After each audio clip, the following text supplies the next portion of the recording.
Oi, a gente está aqui com a Cristine Naum, professora da SPM, a casa que está nos recebendo hoje. Prazer em te falar com você. Prazer é meu, muito obrigada. E eu acabei de te ouvir falando sobre tendências em SG. Conta pra gente rapidamente quais são as 5 tendências de SG aí que você tem para compartilhar. Vamos lá. A gente tem tendências do ambiental, do social e tendências da governança também, né? Do ambiental, eu acho que a gente tem que falar sobre descarbonização da economia. Essa é a principal tendência, né? E a gente consegue essa descarbonização por meio de políticas públicas, de tecnologia e inovação, né?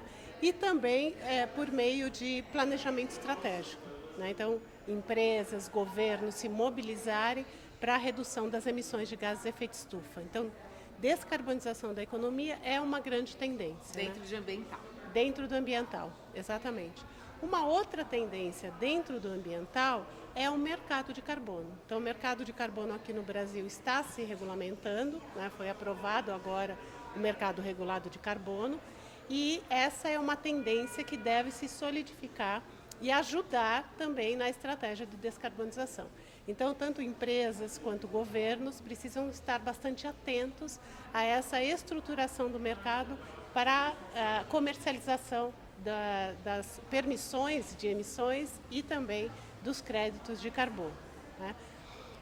Ainda falando em ambiental, a gente tem a questão da economia circular. A economia circular passou a ser um tema extremamente importante, não só no Brasil, mas também no mundo, por conta da produção de resíduos que cresce cada vez mais. Né? Então, o que é a economia circular? É uma produção, né, de bens sem resíduos. Que o resíduo de uma empresa seja matéria-prima para outra. Então, é um ciclo fechado sem resíduos. Né? Agora, a gente teve esse ano a aprovação no Congresso da Política Nacional da Economia Circular. Então, essa é uma tendência que deve chegar aos governos, às prefeituras e às empresas também, né? E também gerar aí novos negócios, novas startups ligadas às questões da economia circular. Né? E o social? Quando a gente fala do social, né, a gente tem questões bastante importantes relacionadas às mudanças climáticas, né? Então, o que a gente chama de resiliência, ou seja, após o impacto, né, de uma questão ambiental, como um alagamento, por exemplo, ou qualquer outro, como é que a gente faz com que essas pessoas retornem rapidamente às suas casas e consigam retomar suas vidas? Então, esse é o ponto principal quando a gente fala de mudanças climáticas. Né? E também os estudos prévios, né, que podem trazer informações importantes e que possam proteger essas pessoas antes de ocorrer as tragédias, vamos dizer assim. Né? E aí os governos, as prefeituras, né, as entidades públicas possam tomar providências antes que a tragédia aconteça. Né? Outras questões importantes, e aí eu estou falando mais de empresas, é a implementação da diversidade, né? Então, como estratégia da empresa mesmo, a valorização das mulheres, pessoas com deficiência, pessoas LGBT, né? E também questões de raça. Então, colocar isso de uma forma importante na estratégia, né?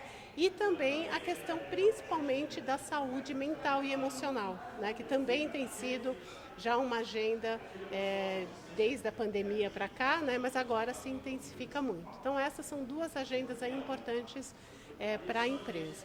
E quando a gente fala de governança, né, a governança ela se dá muito baseada na transparência. Né? Então, na transparência de dados e da evolução das empresas em relação às suas questões ESG. Então, como é que se expressa essa transparência? Através dos relatórios. Né? Então, hoje a gente tem frameworks de relatórios, né? E a gente tem índices também que as empresas escolhem adotar, né, para mostrar a sua evolução em relação ao ESG. Então, essa transparência através desses relatórios estruturados também é uma grande tendência. Ô, Cris, só para a gente fechar, a gente sabe da dificuldade, às vezes, de você realmente ter essa transparência dentro das empresas. Eu trabalho com conselhos, formação de conselheiros, e a gente tem muito greenwashing ainda nas empresas em relação a isso.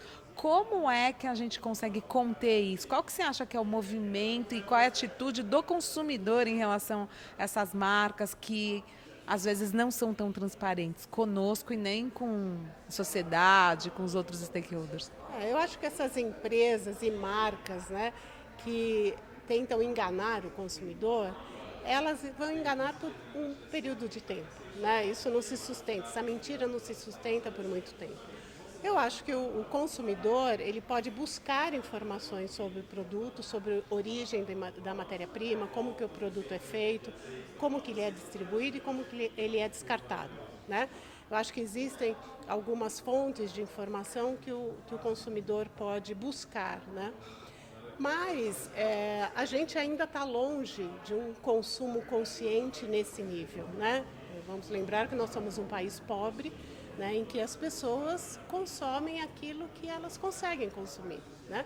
Então a gente tem, na verdade, esse tipo de consciência para um consumo sustentável ainda de um nicho, né? São poucas pessoas que têm essa consciência, mas elas podem muito bem influenciar outras pessoas, né? Então, buscar informações cada vez em diversos canais, inclusive redes sociais, né? Tem muitos... Está em alerta, né? Estar em alerta, exato. Tem muitos influencers que falam sobre marcas, testam marcas e assim por diante, né? Os órgãos que regulamentam também, assim por diante, né?